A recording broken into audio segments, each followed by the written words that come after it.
When it comes to being a top catcher in baseball, Tyler Stephenson continues to fall just short.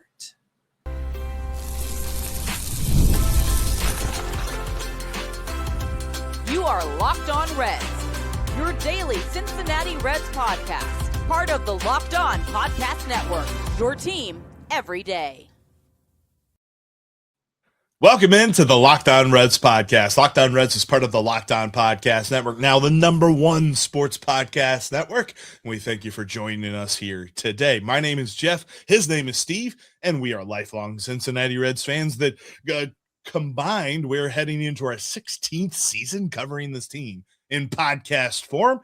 And we're glad you're alongside us here today because we are covering a lot of different things when it comes to spring training. We'll talk about the excitement for a couple of different things, just how many games you can watch on television and so many other options here a little bit later on. In a few minutes, we will see the automatic balls and strike system, the ABS system. ABS. We don't have them. Major League Baseball does, and we're going to talk about the Reds' philosophy with them. But we will begin with the evaluation of Tyler Stephenson. Like that tease? Who is Tyler Stephenson really? How am I under attack? We're 10 seconds into the show. What is going on? And it's all brought to you by FanDuel. Right now, you can use your profit boost on an NBA future and get entered for your chance to win a trip to the NBA Finals. Play your game with FanDuel, the official sports betting partner of the NBA.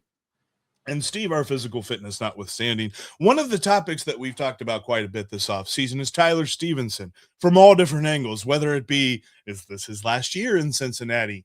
Why is he going to arbitration over $250,000? All of the different things that he has experienced this offseason, and we are looking at possibly in what we deem his most likely last year here. How do we evaluate a guy that as he was coming up, we said this dude is going to be a game changer for the catcher position, but honestly, his tenure here has been fine. Yeah, you like to use the meh evaluation on a catcher, and he's been a little bit better than meh, but there's the Tyler Stephenson that we thought he could be, that we wanted him to be, that when he's right, he can be and has been. There's that Tyler Stephenson. The problem is he's not consistently been this guy. And we were talking about Tyler Stephenson last week, and I got a message on Twitter X, and shout out to everydayer Dwayne. And I'm going to butcher this last name, but it's like a guard. I don't know. It looks very Finland, Sweden. I'm not going to say it right, but he says he's a fan of Tyler Stephenson and hope that he has a career year for the Reds, but might be time to stop calling him one of the best hitting catchers in MLB, as ESPN released its top 10 catchers and he's not there. He's also not listed among the 8 honorable mentions. And it got me to wondering, well, what has Tyler done exactly while he's been here? And offensively, he rates not as bad as you would think, but also not as good as you would think. He comes in 15 amongst catchers since 2021. Now, that's not horrible, but that's middle of the road for a catcher that we continue to feel like should be considered one of the top hitting catchers in baseball. He's falling short of that. He is a sample size darling. We talk about sample size all the time. And like, okay, this period of the season, he was amazing. This period of the season wasn't so great. So we tried to completely eradicate that by looking at not just last season, not just the second half of last season, but the last 4 seasons, right? 2021, 5 seasons, last 5 seasons. Can't count this morning. The weather change is killing me, man. But the last 5 seasons around Major League Baseball and where he ranks. So let's start with that hitting bit, because as Dwayne's argument began, he was talking about he's no longer one of the best hitting catchers in Major League Baseball. And he would be correct. I mean, he's fine. He's right there in the middle. 15th in WRC plus, so OPS plus, WRC plus, pretty similar when it comes to the numbers, but it's just easier for me to sort this kind of thing over at Fangraphs, and they use WRC plus. And his is 105, so he's been 5% above league average, and you like that. That's cool, but there's 14 other guys ahead of him, including multiple guys in our own division that we saw a lot of for a while in Wilson Contreras and William Contreras. Those guys actually lead the league last 5 years. good catching blood going on there in the Contreras family. But when it comes to Tyler Stephenson, his bat is not as elite, I think, as we have been really billing him ever since he got called up. And the reason that that's a big deal is for a long time we've talked to this narrative, and we've done it. You and I are guilty of this just as much as anybody else. But 100%. we've talked about how his offense makes up for the known defensive shortcomings. And to put that in perspective, the defensive metrics also check out on that narrative, correct? Yes. No, and actually they maybe even pour a little salt in the wound when it comes to that, because if you look at a couple of different things, I looked at Baseball Savant and their fielding run value statistic, and he is 33rd out of 35 catchers for the last 5 years. He has negative 29 fielding runs above, or a fielding run value, negative 29. And then if you look at the other way, you go to Fangraphs and you say, okay, let's look at defensive runs above average, which takes all of the fielder statistics and abilities into account and compares them not only to his own position, but everybody else in the league. But even just at the catcher position, Tyler Stephenson is 37th in defensive runs above average. So he's not a good defensive catcher when you look at everything. Like, the one thing that really pumps up his resume defensively is that he is very good at blocking. But even then, it's not as if he is among the very elite at blocking the plate either. So you take these numbers and it puts into perspective a little bit the Reds, I think, reluctance to come back to him after the initial contract extension offer, as his performance has not continued to evolve. It's not continued to improve. He kind of just teeters on the brink of being exciting. And don't get me wrong, Jeff. I mean, this is not an attack Tyler Stephenson segment, but I really wanted to put in perspective who he has been and where he is, because he is really at a crossroads. I am in agreement with you. I've been saying now for a little bit that this will be his last season in Cincinnati. I think they'll let him ride this contract out, and he's going to head off into free agency. So from Tyler Stephenson's standpoint, his people have these same numbers, the same data available to them as we're looking at. And they're going to be able to see right now that he really does need to put up a career year. He really needs to have a banner year if he wants to get into free agency and truly get paid, to truly get that contract that I think Tyler feels like he deserves when he's right. And when he's right, he does deserve a good deal. But the problem has been consistently being that guy and consistently being available. So those are the two things that Tyler Stephenson needs to be able to deliver in 2026 in order to get that deal once he hits free agency this year. And if he can do that, it's not only great for Tyler, but it's going to be really great for the Reds, because he will be like kind of a hidden danger spot in the Reds lineup if he can consistently be that offensive producer, hitting probably now 7th, Jeff, I think 6th. I would think maybe we put him 6th, 7th, depending on this lineup. That makes the most sense to me. Like, when it comes to Sal Stewart and Noelvi Marte and Matt McLain and how those guys evolve throughout the year, it's very possible that once we get to the playoffs, he will be in the bottom third of this lineup. And Tyler Stephenson also carries this other tag with him. And I feel like I've said this last year. I said this the year before. I said this the year before. It's that he is a peripheral darling. We talk about peripherals and like quality of contact, barrel percentage, things like that.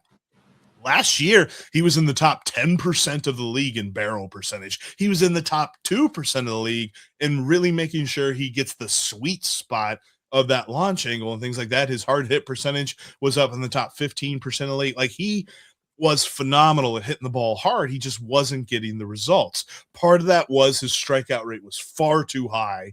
He was in the bottom percentile of that. And his whiff rate was a little bit low, or a little bit too low too. So it's like, how does he fix all of that? How does he take that into this season? And can he parlay that into the breakout that we've constantly seen coming? Because if you go back each and every year, it kind of feels like you're looking at a guy that it's like, man, he's right there. He's right there, that if he takes another step, he's just going to break out. And at some point, guys like that just become, well, he kind of is who he is. He's not that guy that ever really went crazy, but he's also not that guy that was ever really a detriment to your lineup either. Yeah, if you look at his baseball savant page, there's a lot more blue than you'd really like to see. And again, for those of you that don't spend a lot of time on baseball savant, red is good, blue is bad. And there's a lot more blue just like than you red's good, think Cubs you bad. see. Exactly. That's a good way to remember it. But you look at his page and you're like, oh, really? It doesn't just fit with the narrative that surrounded Tyler Stephenson his entire career. So all that being said, Jeff, Tyler Stephenson needs to have a breakout year. This is the year he could turn a corner. He needs to be available. He needs to be consistent. And if he can do those two things and keep those numbers up, it's going to be great for Tyler and it's going to be great for the Reds heading through 2026. Lots of changes coming in 2026, Jeff. The ABS system hits the big leagues and the Reds just aren't quite sure how they're going to use it. We'll tell you what Tito had to say coming up next. It's future season over on FanDuel right now for Major League Baseball. So many different futures that you can check out pertaining to the Reds. Their win total actually keeps falling. The win total over under for the Reds right now is at 81.5. Last time I looked, it was like 82.5. So they're making that easier for some reason. I don't understand. They're going to win like almost 90 games. So just go smash the over on that one. Then the other one that I'm looking at, National League Rookie of the Year for 2026. Sal Stewart is 7-1 to win the NL Rookie of the Year. 3 players ahead of him: Nolan McLain from the Mets at plus 350, Connor Griffin from the Pirates at plus 370, and JJ Weatherholt at plus 460 for the St. Louis Cardinals. Check out all of that over on FanDuel, including the Olympics, the NBA, all that great stuff can be found over there because they are an official sportsbook partner of the NBA, an official sportsbook partner of Major League Baseball, and the official sportsbook of Locked On. Thanks for making Locked On Reds your first listen of the day. And thank you for making Locked On the #1 sports podcasting network in all the land. Baseball is back this weekend, and you can lock in by joining the Everydayer Club, which gets you ad-free episodes of Locked On Reds over in the audio feeds. It's going to get you access to an exclusive Discord server. There's not only Jeff and I talking Reds baseball, but every single Locked On show has a channel over there, so you can talk ball with every single Locked On host network-wide. And we're definitely going to be in that Discord during the game, talking spring training baseball. Sal Stewart at second base, Chase Bird's pitching. We're going to be all over that Discord during the games. If you want to get in on the action, just use the link down in the show notes. It's lockedonreds.supercast.com. And right now, this week, if you use the promo code SPRING, you're going to get a free month. $5 a month, $50 a year. Plus, you can tack on a free month right now to check out ad-free Locked On Reds. Get access to the Discord server. You're going to love it. Get signed up today. All right, Jeff, let's get into the ABS of it all because I don't know how I feel about this. I think overall it's a great thing. I feel cheated that I never got to see Angel Hernandez call a game with the automatic balls and strikes. It probably would overload the computer. But here's the deal. It's going live in the big leagues. They used it in spring training last year. They're going to use it in the regular season this year. Each team will get 2 challenges of pitches.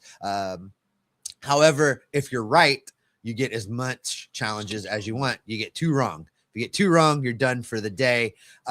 They talked with Terry Francona about how this was going to be implemented with the Reds. Some teams are imposing restrictions, rules, who can call a challenge, who cannot. And Terry's kind of, I don't know yet. Yeah, I appreciated his quote on this. I read an article in the Inquirer from Pat Brennan where he was talking to Tito about this. I'm guessing multiple reporters were, but Tito basically said, he was just like, here's the deal. If we make a hard and fast rule of only use this at important times, when is that? And when isn't that? And so we're just going to let this go in spring training. We're going to see what works. We're going to see what doesn't.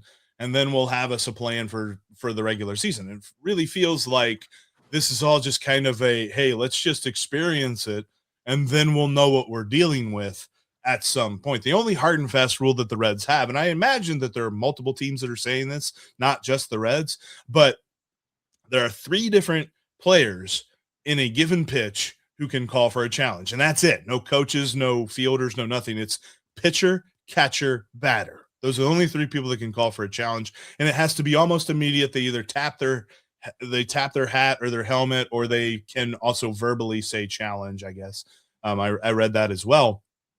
And the Reds are saying pitchers are not allowed to challenge because, as we've heard any pitcher say for the last 2 years when they talk about the ABS system, they said, well, I've never thrown a bad pitch, so I would challenge every pitch because I thought it would be a strike. So no pitchers are allowed to challenge, only the catcher or the batter at the plate.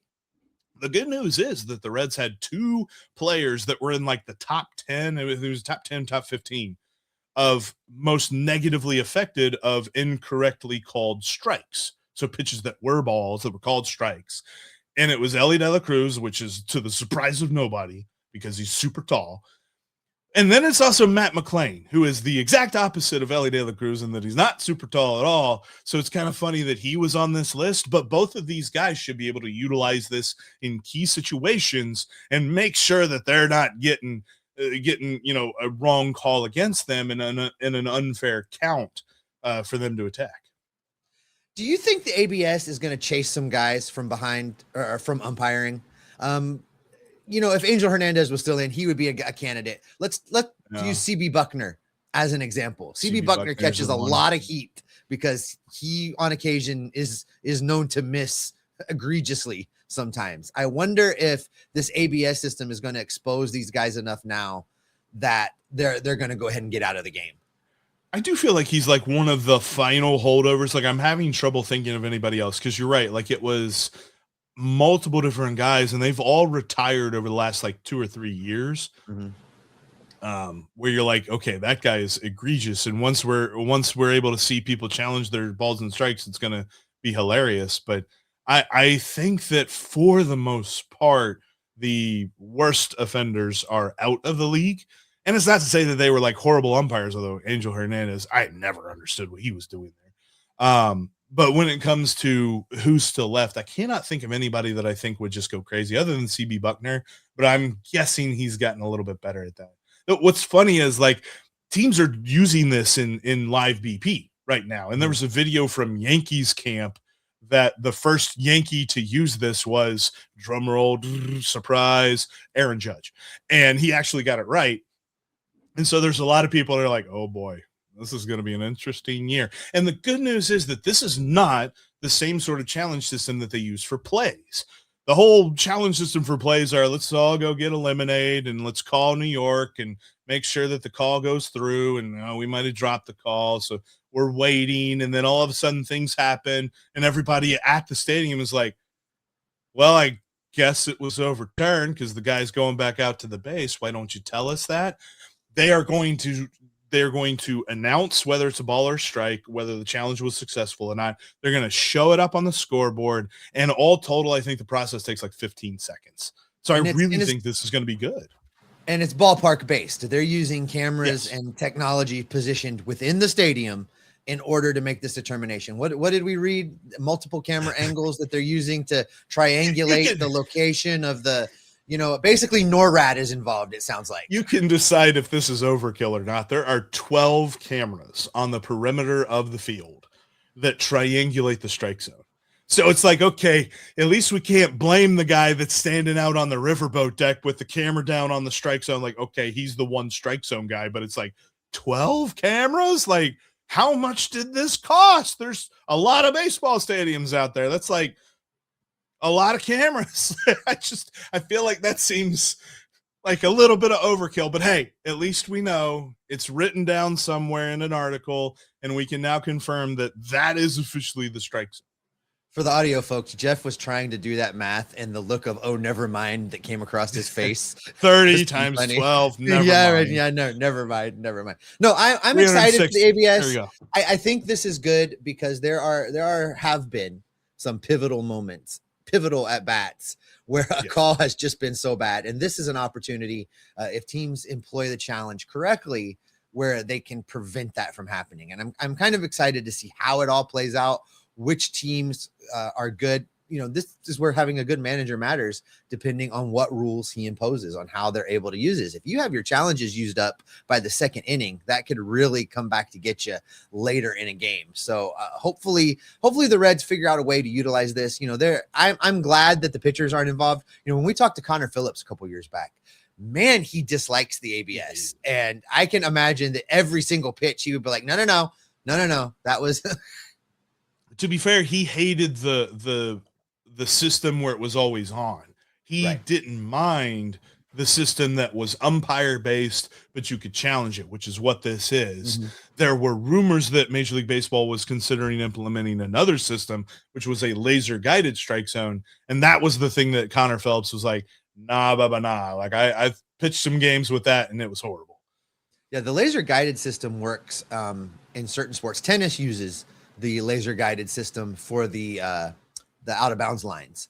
They have lasers running down the lines, and it works for things like that. I think it's hard. Strike zone.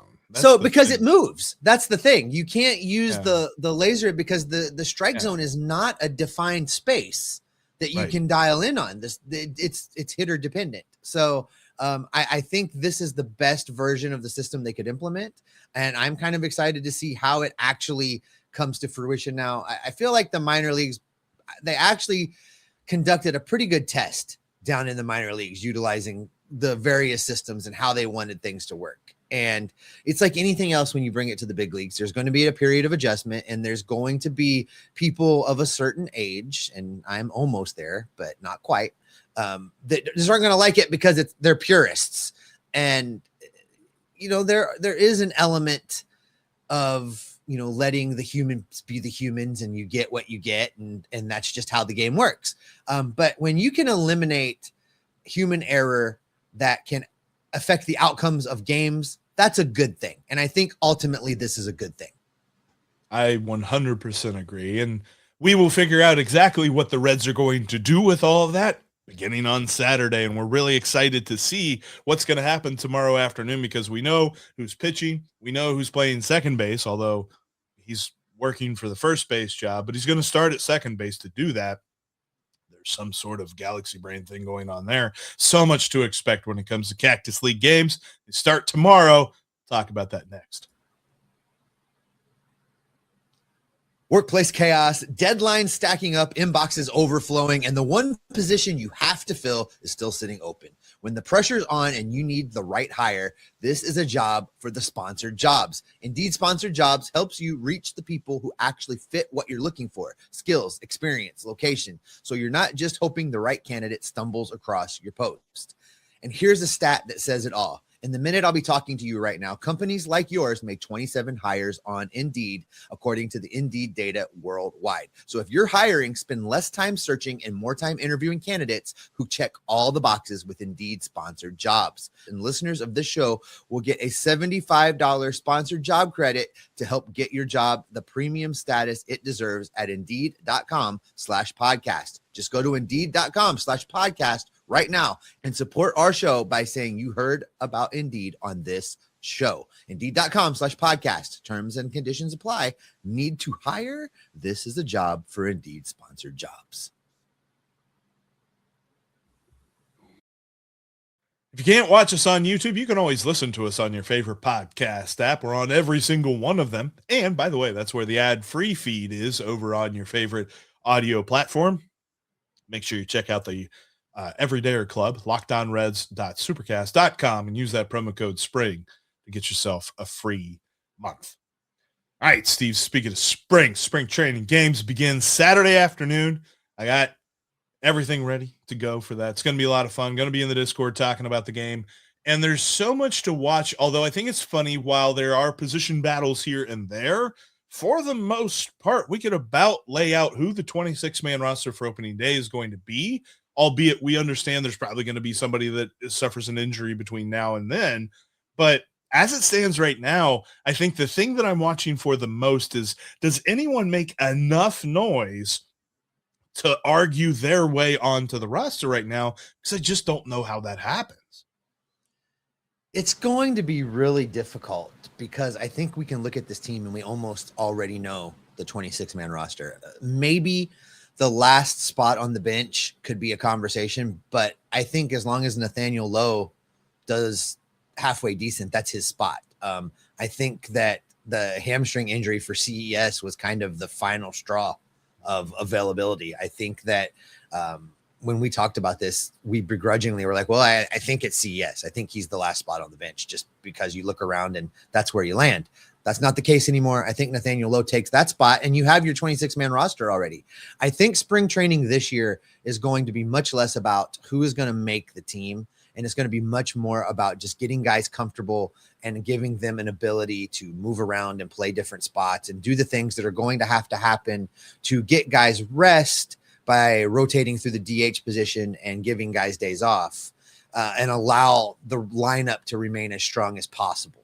That's what spring training is going to be about, finding out who can fill in where versus who's going to make this team. So from a pressure standpoint, the only real pressure I think on Sal Stewart, as an example, is just to not play himself out of a position versus trying to win a position, because everybody, Terry, the media, all of us are looking at Sal and have kind of already decided he's going to be a starter on this team somewhere. Now it's a question of, does he play himself out of that? Could Nathaniel Lowe steal first base? Maybe. Nathaniel Lowe has some serious credentials behind him. He has a silver slugger. He has a gold glove. He's been doing it at a high level for a good period of time. So I think that's unlikely, but it's a possibility if Sal struggles. So I hope that Sal doesn't approach this from a standpoint of putting too much pressure on himself, that he has to perform at a certain level. But if he goes out there and plays the way that he did all last year at all levels, I think he'll be fine. I think he'll be the first baseman. And we kind of know what this team looks like, both offensively and the pitching staff. Yeah, I think that the interesting, and yet, albeit when you look at other teams and what they're looking at for spring training, you might argue slightly boring, will be the balance between reps and rest. How does Terry Francona go about that? Nick Kroll, all those guys, they will have a plan in place, and hopefully we get to opening day without any serious injuries involved on the roster.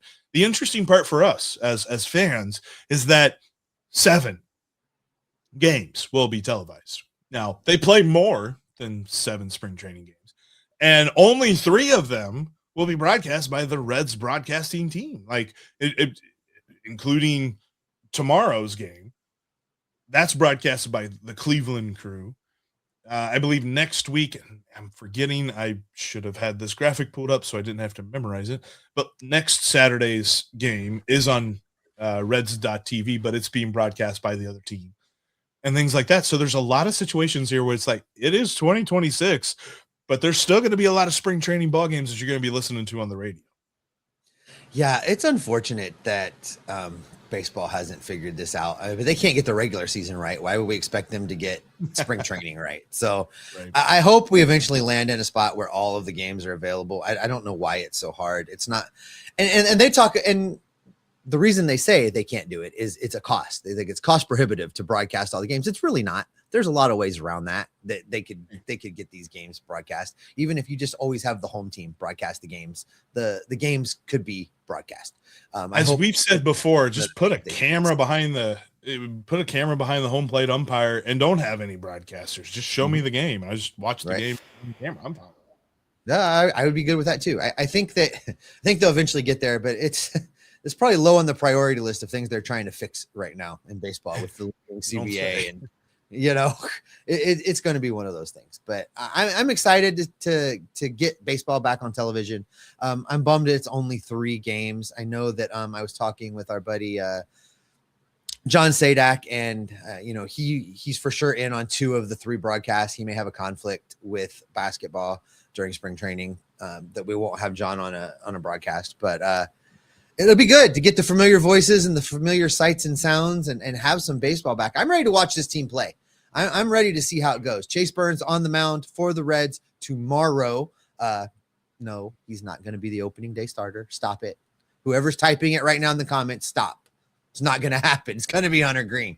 But I'm excited to see Chase Burns. I'm excited to see this team. The starters are going to be out there an inning or 2, folks. There's not going to be a lot of extended playing time. These guys are going to work. They're going to build.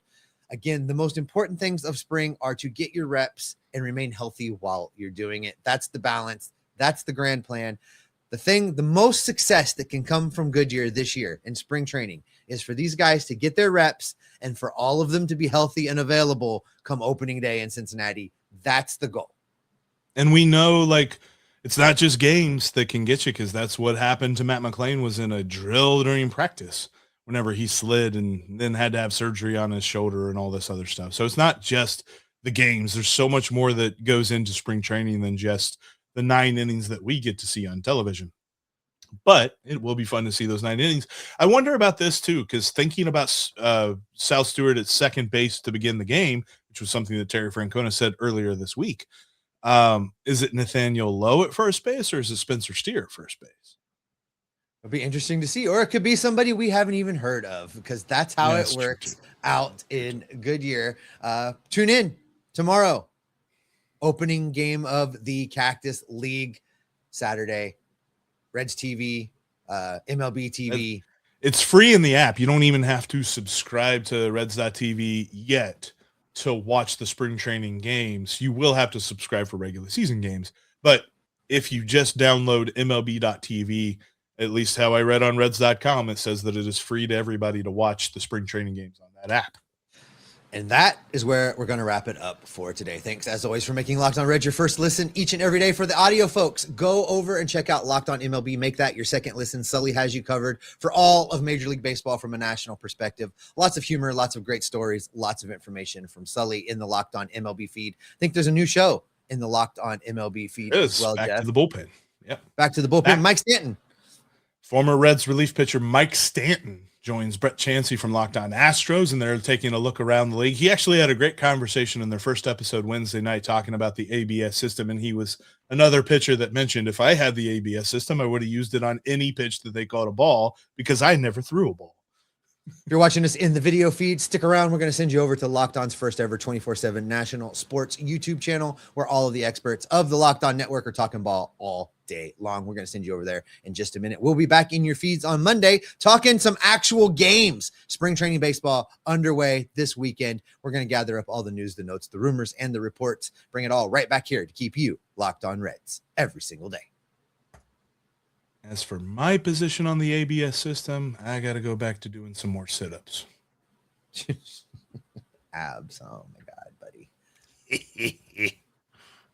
Whole new realm of dad jokes just opened up this year in Major League Baseball.